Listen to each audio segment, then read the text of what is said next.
कामदेव ने किसे हरा दिया? शंकर जी। तीसरी आंख खुल गई कामदेव के चक्कर में। बाद में कामदेव को जला भी दिया शंकर जी ने, पर भंग तो कर ही दिया। विश्वामित्र जी बड़ी तपस्या कर रहे थे, सैकड़ों साल तपस्या की। क्या हुआ? एक अप्सरा आई और विश्वामित्र जी की तपस्या उस महिला ने भंग कर दी। बोलो हाँ। कामदेव ने बड़े बड़े साधुओं को पराजित कर दिया। एक साधु जी यहीं वृंदावन में रहते थे, उनका नाम था सौभरी ऋषि। क्या नाम था? वो पानी में खड़े होकर तपस्या कर रहे थे यमुना जी में। सैकड़ों साल हो गए जल में खड़े हैं, तपस्या तपस्या। एक दिन पानी के अंदर जानते हो क्या देखा? एक मछली अपने मत्स्य के साथ घूम रही थी। मछली किसके संग घूम रही है? अपने मत्स्य के साथ रमण कर रही है। तो मछली और मत्स्य का संयोग संत जी ने देखा। तो महर्षि सौभरी ऋषि के मन में काम वासना जाग गई, जबकि तपस्या इतनी की, और कामदेव ने उन्हें भी छल लिया। बाबा जी बोले कि अब तो देखो मुझे भी ऐसे ही अपनी पत्नी के संग रमण करना है, पर मैं तो बाबा जी हूं, मेरी तो कोई पत्नी है नहीं, क्या करूं? तब एक राजा के पास गए, महाराज मुझे आपकी बेटी से ब्याह करना है। अब राजा मना करें कि मैं अपनी बेटी से नहीं करूं तो बाबा जी तपस्या दे डालें या वो श्राप दे डालें। तो राजा ने कहा महाराज मेरी वैसे तो 50 बेटियां हैं, पर ऐसा करो कि आप बैठ जाओ, हमारी जो बेटी आपको पसंद कर ले आप ब्याह कर लो। बाबा जी समझ गए कि मैं तो बाबा जी हूं, मेरे को कौन पसंद करेगा। तब बाबा जी ने अपने तप के प्रभाव से अपने को सुंदर बना लिया, और जब सुंदर बनाया तो पूरी 50 की 50 लट्टू हो गई, और बाबा जी के हो गए 50 ब्याह, और 50 के संग रहे। काफी टाइम तक बच्चे बच्चे सब पैदा हुए, दादा बन गए। बाद में मन हुआ राम राम राम, मैंने तपस्या छोड़ के कहां उलझ गया। सब छोड़ के फिर तपस्या करने गए, तब उनका कल्याण हुआ। तो कामदेव हंसने लगे कि मैंने सबको पराजित कर दिया। कामदेव हंसने लगे कि मैंने इस धरती पर ऐसी कौन स्त्री होगी जिसे काम ने पराजित ना किया हो। इस धरती पर ऐसा कौन पुरुष होगा जिसे काम ने पराजित ना किया हो। क्यों? काम ने कैसे पराजित किया? एक सास अपने दामाद के संग भाग गई। बोलो हां। काहे भाग गई? तो सास को कामदेव ने परास्त कर दिया, भाग गई दामाद के संग। काय के लिए गई थी? चमड़ी की भूख मिटानी तो गई थी। यही तो कामदेव है। वो पत्नी ने अपने पति को ड्रम में पैक कर दिया अपने यार के लिए। काय के लिए? कामदेव के लिए। ये काम ने तो उसे पछाड़ दिया। ये सोनम ने अपने पति राजा को मरवा दिया, किसके लिए? अपने यार के लिए। ये कामदेव ही तो है। ये काम क्या नहीं करा रहा है तुमसे? कुछ स्त्रियां ऐसी हैं अपने बच्चों को छोड़ के पड़ोसी के संग फरार। काहे भाग गई? किसके चक्कर में? काम के चक्कर में। वरना पति तो बढ़िया कमाता था। ये कामदेव किसे ना पराजित किया? सारे दुनिया इस संसार में सब हार चुके हैं। किससे? बोलो जोर से। सबको कामदेव ने पछाड़ दिया। कोई नहीं कह सकता कि मैं जीत गया। कामदेव ने सबको पराजित किया, स्त्री हो या पुरुष।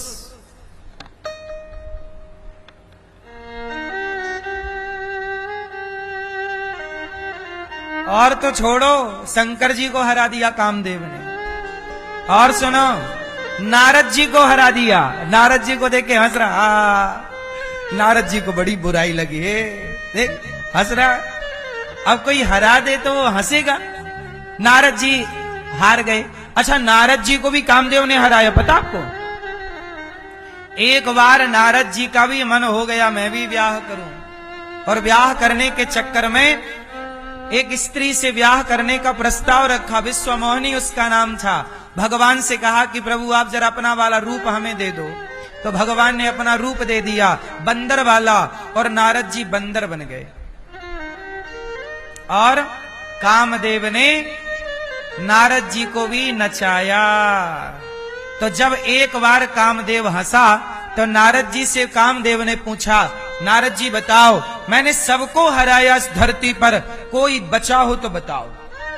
तब नारद जी बोले कि श्री कृष्ण बचे हैं अभी। नारद जी ने किसका पता दे दिया? जोर से, श्री कृष्ण का। बोले जाओ, ब्रजमंडल में कन्हैया है कृष्ण, यदि आप कामदेव उसे हरा दो, उन्हें हरा दो, तो मैं जानूं कि तुम कामदेव हो। कामदेव बोला अच्छा मैं चला। कामदेव किसे हराने आया? श्री कृष्ण को। तब श्री कृष्ण से आकर बोला कामदेव प्रभु मैं आपको हराऊंगा। तो भगवान कृष्ण बोले बता कौन सा युद्ध लड़ेगा, मैदान का कि किले का? बोले मैदान में लड़ेंगे आमने सामने। भगवान कृष्ण बोले सुन, तू मुझे हराएगा? चल ठीक है, मैं स्त्रियों को बुलाता हूं। तब भगवान ने बांसुरी बजाई और सारी गोपियों को बुलाया। गोपियों से सज गए। एक कृष्ण है पुरुष, हजारों स्त्रियां हैं। अब सोचिए स्त्रियां हो और पुरुष अकेला हो तो कामदेव से बच सकता है? कामदेव ने पूरा जोर लगा दिया, पूरा जोर लगा दिया, पर भगवान श्री कृष्ण के ब्रह्मचर्य को वो भंग ना कर सका। पूरी रास रचाते रहे भगवान, गोपियों के मध्य नाचते रहे, भगवान लीला करते रहे, पर कामदेव ने पूरी ताकत लगा ली, पर कृष्ण को वो बिगाड़ ना सका। तब कामदेव चरणों में आकर गिरा। प्रभु कामदेव ही च्युत हो गया, पर भगवान च्युत ना हुए। तब से कामदेव ने भगवान को नाम दे के पुकारा, आपको प्रभु मैं अच्युत कहता हूं। आप च्युत नहीं हुए। क्या हो आप? अच्युत। तब से कृष्ण का एक नाम पड़ा अच्युत। आप लोग सब गाते हो अच्युतम केशवम कृष्ण दामोदरम राम नारायणम जानकी वल्लभम। अच्युतम क्या बोलते हैं?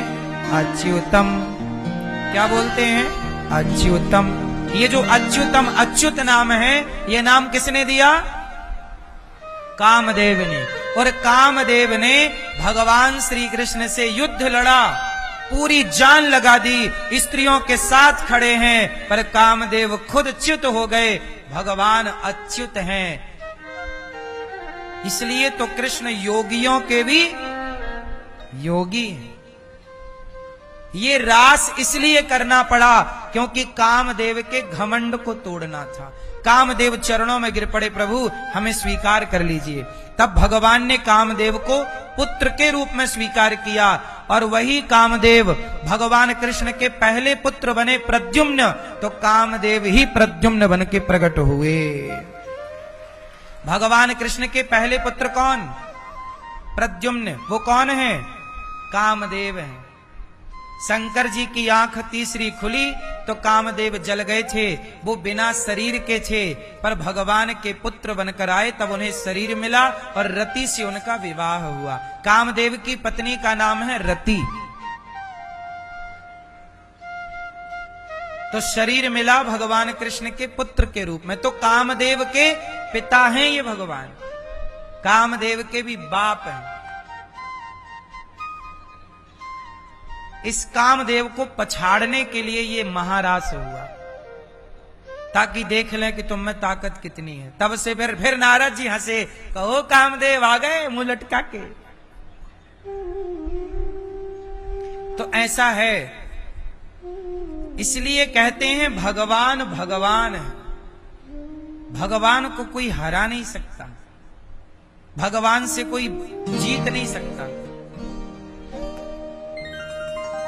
हिरण्यकश्यपु ने ब्रह्मा जी से वरदान मांग लिया, ना मैं दिन को मरूं, ना रात को मरूं, ना अस्त्र से मरूं, ना शस्त्र से मरूं, 12 महीने में किसी महीने नहीं मरूं। इतना होशियार हिरण्यकश्यपु, वो ब्रह्मा को भी उसने छल लिया अपने वचनों से, लेकिन भगवान ने फिर भी उसे मार दिया ना नरसिंह बन करके।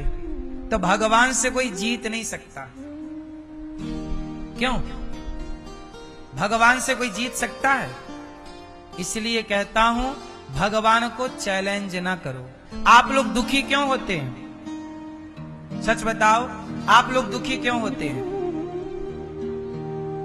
क्योंकि आप लोग ईश्वर को चैलेंज करते हो। कैसे? अब जैसे देखो, कैकेयी माता दुखी हो गई, बेटे ने मां कहना छोड़ दिया, पति की मृत्यु हो गई, समाज में बड़ा अपमान पाया माता कैकेयी ने। बोलो हां। अब सोचो क्या गलती हुई। आओ मैं आपको 2 उदाहरण देता हूं, एक शास्त्रों से और एक आज से। बहुत ध्यान से सुनना, आप सबके बहुत मतलब की बात है। देखो, विधि का विधान होता है। क्या होता है विधि का? विधि का विधान था कि अयोध्या के राजा राम बने। विधि का विधान क्या था? कि अयोध्या के राजा, लेकिन कैकेयी ने इस विधि के विधान को स्वीकार नहीं किया। कैकेयी बोली कि मैं विधि के विधान को बदलूंगी और मेरा बेटा राजा बनेगा। जब कैकेयी ने विधि के विधान को, ईश्वर को चैलेंज किया कि नहीं, जब दशरथ जी राजा होके कह रहे हैं कि राम राजा बनेंगे, तो मतलब विधान तो यही कह रहा है, प्रजा भी तैयार है, सब तैयार हैं, विधान यही कह रहा कि राम राजा बने। लेकिन आप क्या विधि के विधान को चैलेंज कर रही हो? आप कह रही हो नहीं, मेरा बेटा बनेगा। और कैकेयी ने जब अपना दिमाग लगाया और विधि के विधान को नकारना चाहा, तो क्या हुआ? कैकेयी विधवा हो गई। कैकेयी का बेटा, जिसके लिए ये षड्यंत्र रचा, वो कैकेयी का बेटा भरत हाथ से चला गया। भरत जी ने कभी उसके बाद कैकेयी को माता नहीं कहा। कैकेयी को ये बोला कि तुम्हारे मुंह पे कीड़े क्यों नहीं पड़ गए जब तुमने राम को वनवास भेजा। कैकेयी ने इतना गलत निर्णय ले लिया कि उसके बाद से किसी बाप ने अपनी बेटी का नाम कैकेयी नहीं रखा। कौशल्या 1000 होंगी, सुमित्रा 1000 होंगी, पर कैकेयी, किस बाप की बेटी का नाम कैकेयी है बताओ? लोगों ने नाम लेना तक छोड़ दिया कैकेयी का, क्योंकि ईश्वर को चैलेंज कर दिया। ईश्वर के विधान को कैकेयी ने स्वीकार, जोर से, ईश्वर के विधान को कैकेयी माता ने स्वीकार। इसलिए हम कहते हैं कि आपके लिए जो परमात्मा ने विधान बनाया है, उस विधान को स्वीकार करो।